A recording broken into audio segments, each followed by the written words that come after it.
No business succeeds because of an excellent plan. It succeeds only when the strategic plan is meticulously executed at the front end so that customers are happy to pay for its products and services and the cash registers are kept ringing. Sangeeta Talwar is the first female FMCG executive in India. We talked to her about her journey with Maggi Noodles and Tata Tea. So how is it to be the first FMCG executive in India? I never thought of it that way. And I realized only much later that I was the first woman executive in Nestle. But I think I was busy with understanding what was at hand, what was the job, what was I required to do. And I really didn't focus on the fact that I was the only woman executive in Nestle. So I think we never thought like that in our time. We just did what was ahead of us and got on with it. And I think it's much hyped today. It may be slightly unpopular thing to say, but the point is, you're there to do a job. Your gender follows. You just happen to be a woman in that job. Could you tell us the Maggi story? As I've mentioned in my book, The 2-Minute Revolution, when I first joined Nestle, I joined as a management trainee. And I got thrown into the new products department, which had a very small product called the Maggi Cube. So that's how I started life in Nestle. And I just thought to myself, I said, that's what the company's given to me. So I really went to town to try to promote these little cubes.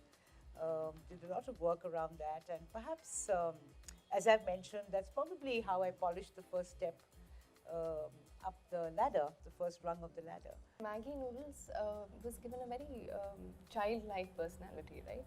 Yes.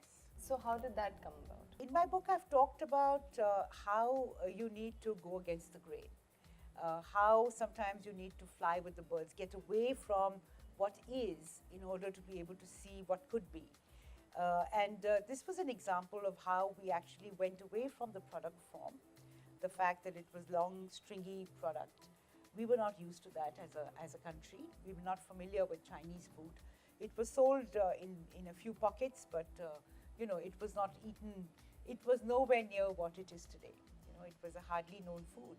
So it was alien to us in many respects. And so we were really thinking hard as to how to get away from that alien product form and introduce it into the Indian diet in a way that people will accept it. So we listed out all the kinds of foods that Indians eat, and we tried to understand where are the gaps. And we discovered that there were no hot snacks which were easy to make. For snacking, you had either samosas, vadas, upma, idli, those kind of things which always took time to make. Otherwise, you could always have a sandwich. You could do pakoras. There was no quick cooking snack available. And I think that's what sparked off the thought of positioning Maggi noodles really as a snack product. And children didn't have best of in those days. Children were not heard. They were hardly seen, And I think we realized that in other markets as well, the product was being sold, as a snack to the family. And in India particularly, I think because the form was so alien, the people who would be most open to adopting a new format would be children because they don't have any preconceived notions. And the product was actually a lot of fun. So the stringy noodles wrapped around a fork, then slipping off, and you're trying to wrap them around again. And so it was a lot of fun. We observed that in many of our tasting sessions, that kids would play with those strands.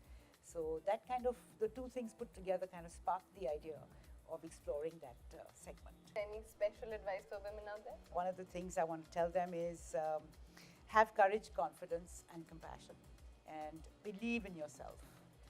And only you can do it, because you can't ask someone else to believe in you if you don't believe in yourself. And I think women need a lot of courage to put their hand up.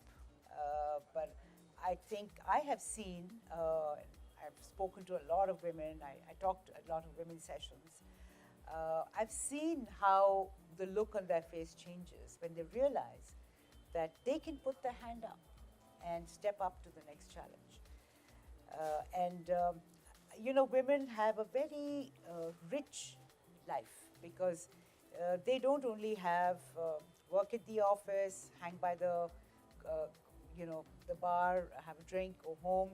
Uh, they've got a whole new job at home, and they are often the glue that keeps the family together. They are emotional, which is a very fine emotion, and I don't think they should ever feel that that's an emotion they need to hide. I think that's an emotion they need to nurture. It's a very fine emotion of a wife, a mother, that women have, the nurturing side of them. And I think with all that, they can still put up their hand and keep moving forward in what they're doing, as long as they're clear that that's what they want to do. Thank you so much.